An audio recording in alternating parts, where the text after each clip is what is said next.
Ekale, Bauninko, Ebinko, Amene, Ahosu Agelo Bagan, Abovi one, and Wafun, Egungun, Iure. We send you greetings for this evening. We are Ahosu Agelo Bagan of the Monarchy of Ganlodo, which is a Kilombo monarchy, a Maroon monarchy. And we are coming to you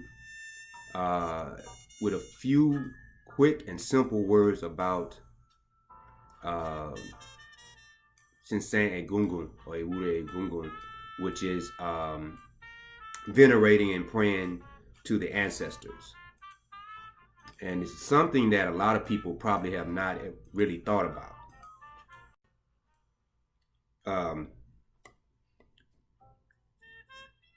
It's a very important topic because what we like to tackle here at Kilombo Restoration and Healing and the Monarchy of Ganlodo is those issues that, due to our lack of understanding, even with the big rush of us, many of us coming into African traditions, we are still not getting it.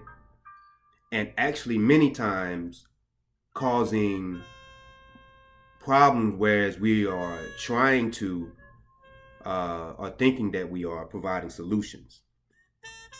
So ancestor veneration, we know that the ancestors come before the deities. Well, many don't know that. So the ancestors come before the deities. The family is the first shrine. The family is an outward expression of the ancestors. So the ancestors and the family are directly, intricately connected through an intergenerational process.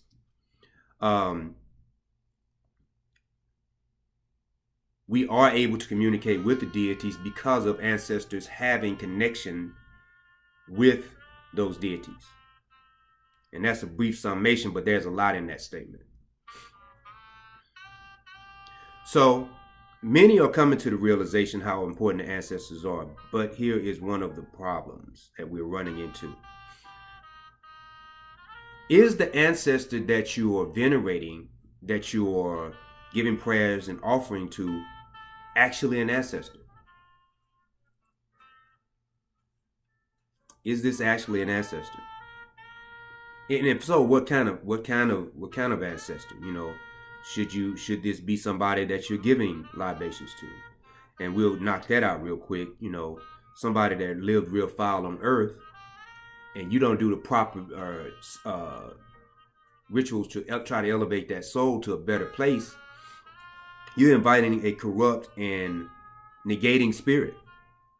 It doesn't matter if it's your ancestor. See, that's where emotionalism come in. People will say, you know, well, you know, it's my ancestor, so, you know, they wouldn't want to cause me harm. Well, they cause harm to family members and other people when they were on earth, you know. And if nothing has been done to elevate that, nothing will change. That's just like therapy. You know, whatever form of therapy a person gets, whatever addiction they may have, or what a mental issue or whatever, they have not gone through a process to eradicate that disease, whatever it may be, then it's still there, you know, and 9 times out of 10 will crop up from time to time, and at the most inopportune times. So that you must keep in mind in relation to ancestors. You know, make sure that they're elevated. We had a person from Benin tell us, you know, we were talking about ancestors that were sold into captivity, like ours were, and yours, many of you that's watching this, and those that sold people into captivity. So this particular person,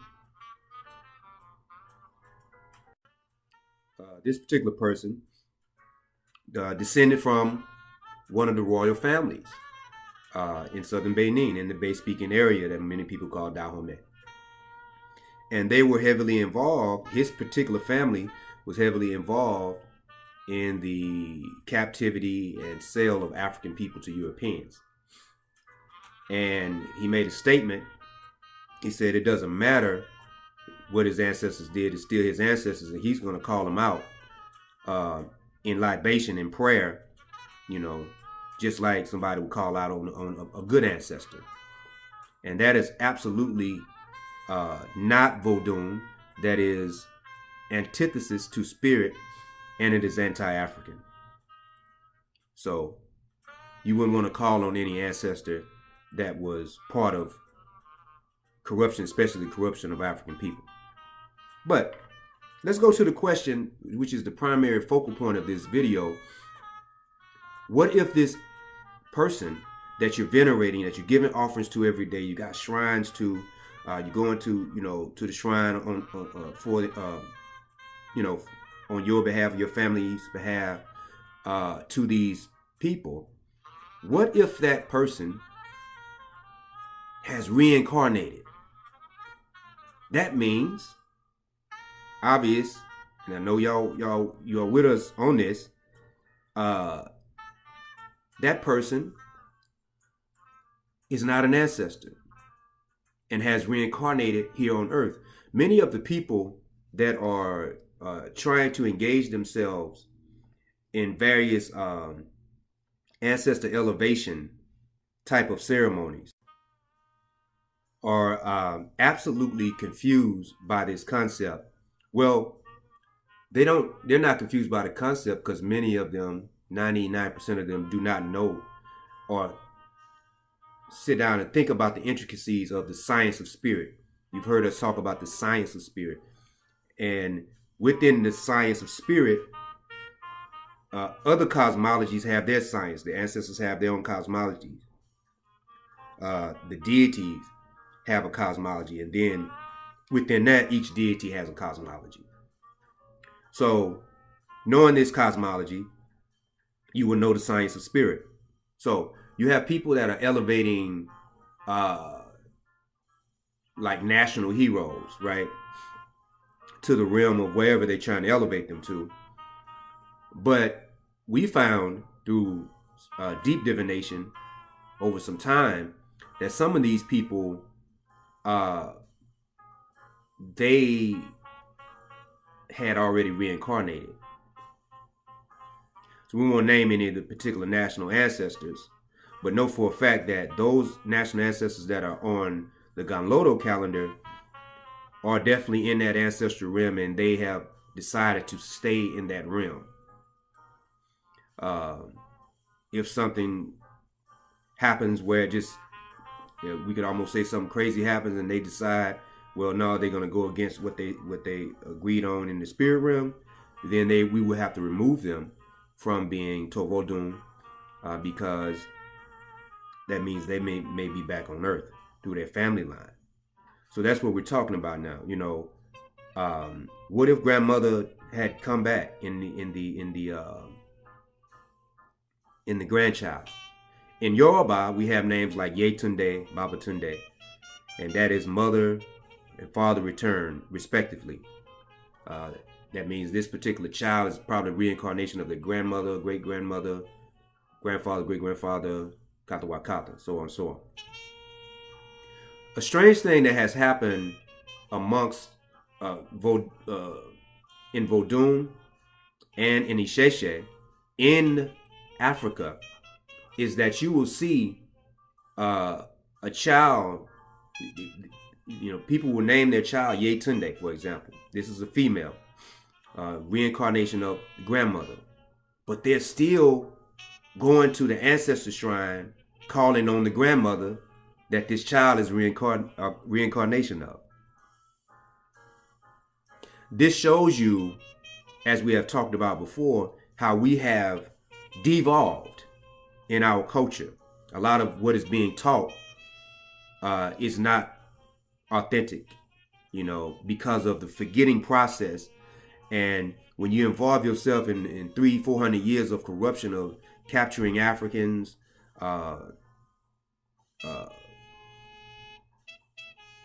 human sacrifices of thousands, hundreds and thousands of people and whatnot, you tend to lose the original teachings and you get to focusing on the negativity. It's just like some people here in America, new Africans, when you try to teach them about a better way of life, and they'll tell you, well, this is all I know, because that's all they grew up around in the hood.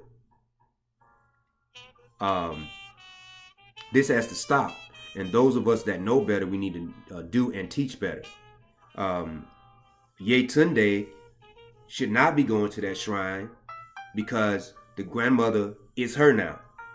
That soul is completely back here on earth to fulfill some kind of some kind of commission from a previous life or whatnot. There are various reasons that ancestors choose to reincarnate.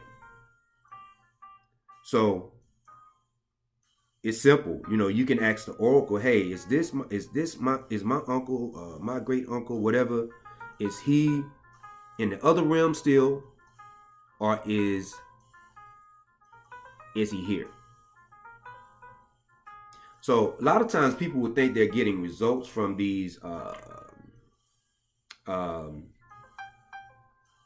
entities that are not even in the realm where they're praying to them at.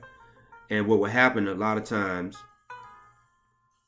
not as often as it used to be, but sometimes other benevolent ancestors will step in and try to answer the prayers for them. Address the prayers or whatever they could do. This is problematic because that is draining on that particular ancestor, because you're not calling on them. That's just like when they intercept these prayers to Jesus and Allah and Yahweh and all the other foreign deities. They're getting tired of that. They're at this stage. We're in the age of Ugazi right now. And this is the most corrupt stage of the 4 ages of the world. And so with that, their energy is fizzing out also, so far as them doing stuff that they weren't necessarily called on to do, but they're trying to help you because they know you don't know any better. But in the case of those that are in the culture and they're calling on entities that are not there and that are actually here on earth, this can cause a problem in the spirit realm. Hence, we are always connected intercyclically with the spirit realm here on the mundane earth, on IE.